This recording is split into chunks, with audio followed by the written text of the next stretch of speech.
Yes, guys, we're wrapping up here at Old Trafford as Manchester United have lost by 2-1 against Fulham. Man, that was bad. That was really, really bad.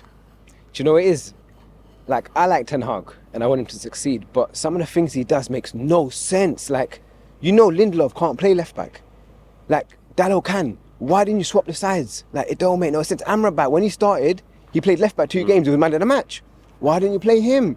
Like, it makes no sense. Like, Rashford is up front, he's invisible. He doesn't press, he doesn't hold the ball up. Why don't you play him on, like, left or right? Garnacho, keep out is. If you got Højlund out, put someone in there. You know, if you put McTominay on, put him up top. Like, why are you playing him? Bruno's our best player, whether he's playing crap or not. Keep putting him on the wing is stupid. Keep him at number 10, put McTominay up top, keep the ball. When McTominay gets the ball, he every single time gets the ball, stops it, passes the ball. Like, even he's not a build-up player, is he? He can't get involved, but in the box, he's been quite clinical, so that's why he's saying play him up there. Play him up top, like, put balls in the box, play him up top. There's a presence, someone that can maybe hold the ball a bit. Like, it makes no sense. Even from the back, you see without Martinez, there's no balls coming through the middle. Everyone, like, I like Varane, and I don't know what to say, because Varane, he frustrates me. Every time he gets the ball, backwards. Go forward, only towards the end he's going forward. Go forward, like, backward, sideways. Like, even Onana, goal kicks. Takes an hour, passes to Maguire, gets it back to him. What are you doing? He gets the ball, put the ball down, lick the ball down. You got a good passing accuracy. Yeah, because when he does play for you, he hits some good passes actually. When taking an hour to do stuff, like, it's like we're playing at home, but we're like the away team. Like, even I saw stats at half time, 50% each. No, possession dead more. From the start of the game, it was quiet. They're passing the ball around. Ahmad comes on, 1-2. You see, he gets the ball, 1-2. Move. We're getting the ball, holding the ball for way too long, and we're not. There's no consistency. Like Rashford pressing, he runs up to the goalkeeper, then stops. Even in challenges, he's weak. Like, come on, like, have some strength. Not centre forward, is he? But not. Look, if you're getting paid that much money, if I'm getting paid, I pay to play football. If I'm getting paid, I'm gonna play with some heart. Like, go into man, like, you see, like, strikers, give a niggle, give a little elbow. Like, but that's what Rasmus does, and that's the thing. As soon as you lose that, just like when you lose Martinez out the back four, it's just like the whole thing just crumbles. I mean, for yourself, bro, you come a long way today from New York to see that today. We just hear the frustrations here. I agree with what my man here just said. But what are you saying about it? I mean, I agree with most of what he said, so I'll keep it short. I mean, we miss Højlund. He, battles up front. He's that spark, right? So, like, he kind of sets the tone a bit. For that's a lot on his young shoulders. But when Rashford's up there, like you said, he just kind of shrinks away. It's like he's good when he can kind of bomb down the flank and come at you, right? But Højlund, he's up there, like you said, he's throwing, elbows, shoulders, whatever he can to get on the ball. And then two, having played striker myself back in the day, not as on this level. It's like you got the rest of your team, right? If they know you're going to hold the ball, they're going to get forward, try and make runs beyond you, right, to try and get towards the goal. But if they feel like you got someone like Rashford who's going to lose the ball, they're going to maybe walk up a little bit, you know what I mean? And then there goes your attack, So, I mean, we missed Højlund big time. The attitude just isn't there. I mean, because really, without him, we should still be fighting. We still have that fire, that desire to play. It's Man United, you know what I mean? But without him, Ten Hag, lots of frustrations this side, and rightly so. I mean, Ten Hag's lack of, like, understanding what was wrong throughout the game. There's one thing picking a starting 11 when you've had a few injuries, so you want to see how it goes. Listen, great that Omari Forson got his Premier League debut. That's what we're all about here at this club. But just tactically, it wasn't, not just on the kid, but, like, it just wasn't working. Was you surprised that Ten Hag didn't make changes sooner, and when he did make the changes, they probably wasn't the ones that a lot of people were thinking he would make? Yeah, so one thing with Ten Hag that I don't like, I really want him to succeed, but his in-game management is very poor.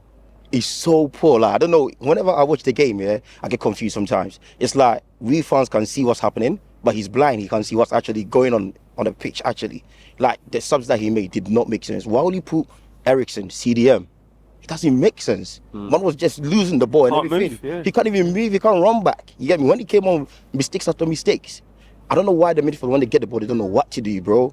The amount of chances that they had, they could have just take the ball wide for Ahmad. Ahmad came on, he's the only positive today. I'm not going to lie. And he was only on for about 10 minutes. If that.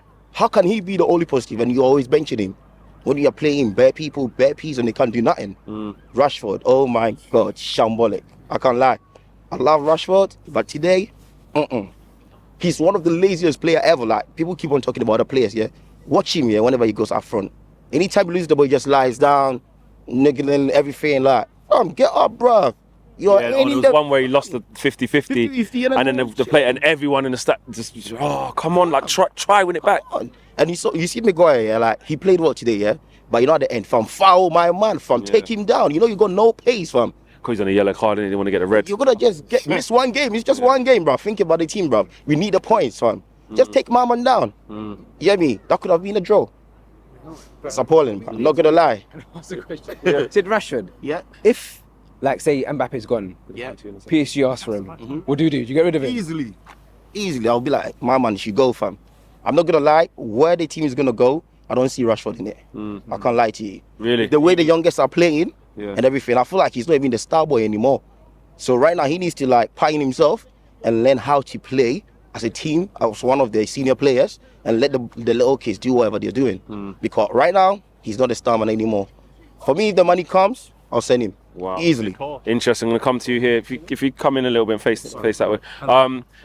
How do you see it in terms of what Ten Hag should do, because we got these injuries? Like, look, we've been plagued with injuries. Like, it's we can't catch a break. But in this period where there's not going to be any Wan-Bissaka, there's not going to be Luke Shaw, there's not going to be Rasmus Hojlund, there's not going to be Martinez. What should Ten Hag be doing?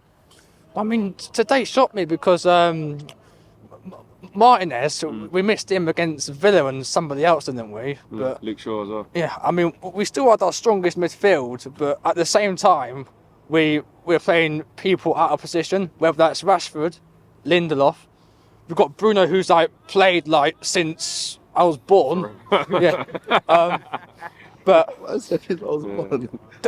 what shocked me most was the midfield. It kept getting exploited, and I really thought Mainu and Casemiro worked, but it seemed to me that Mainu was getting left on his own too often, and we're getting overrun. And that happens a lot in general, innit? In That's been our midfield. weakness for like the last 3 years or something. Do you get what you're saying there in terms of like the midfield just always a problem?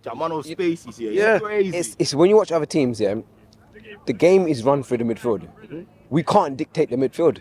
We can't, even if we've got, okay, these three are playing well, but we can't dictate a game. Like you said, you know what? Say Liverpool have a player missing, injuries. The system Play the same way. comes in and it's the same. It doesn't matter who's playing, you know the same. You know what you're going to do. When you see a ball, you know like who's behind you, who's on the right of you, who's left of you. Now it's like it's a whole confusion. One player's out, everyone's confused. It makes no sense. It's the famous freestyle football quote, isn't it? Like we just, Is that on Ten Hag? yeah, Yes. Yeah. the patterns, yeah. So I mean, so but I'm saying, but to you, are you saying? Do you know Ten what? Hag, get it out? We say that, but we've had Jose. Okay, say Oli. Yeah. It's the same thing that's happened. Like, is it the players? Because how many times is it the manager? It's always the same thing. We play well, like we have a team with Oli playing great. All of a sudden, some person's out, goes back to normal. Yeah. So is it the players or is it the manager? Because the manager, yeah, you change stuff. Like you said earlier that his in-game management is poor. Today's the first time he brought in 2 subs very early when Casemiro got injured. I was like, okay, maybe he's making a difference. But then where they went and the rest, it still didn't make it. Still didn't make sense. Bruno went out wide, man. You knew then. What are you doing? Yeah. Him on the wings. To wrap up, just like sum it up really quickly. Are we going to get top 4 or not? I'm gonna be optimistic and say yeah, we'll get top 4. You know what's really mad? Every single time we have a chance to get top 4, and we think, you know, we could have been on points with Spurs today. We always blow it. So I want to say optimistically, yes, and that's just maybe my heart, but my mind, I don't know. I don't know. I'm not gonna lie. I'm gonna say 50-50. From the way everything is moving this season, 100%. You don't deserve it. You don't deserve it. Like, look at Villa. They've been the most consistent. Like, they should just see it out to the end. They deserve it. If we sneak in, if this league lets this version of Man United get top 4, the league's ruined. Like, know. because we're bad. Thinking about the players we've got injured as well. Exactly. It's not happening. Yeah. So 50-50 for 50-50 you. for me, yeah. Last one. Are we going to get top 4? I was thinking to myself earlier, lose today while I'm here, and I drove it for the first time today. Lose today, and then like win the rest of the games. I was like 100%. So City next game, by the way. that's next Premier League game. Next Premier League game. Yeah. It's a derby. Like you can never like just admit defeat.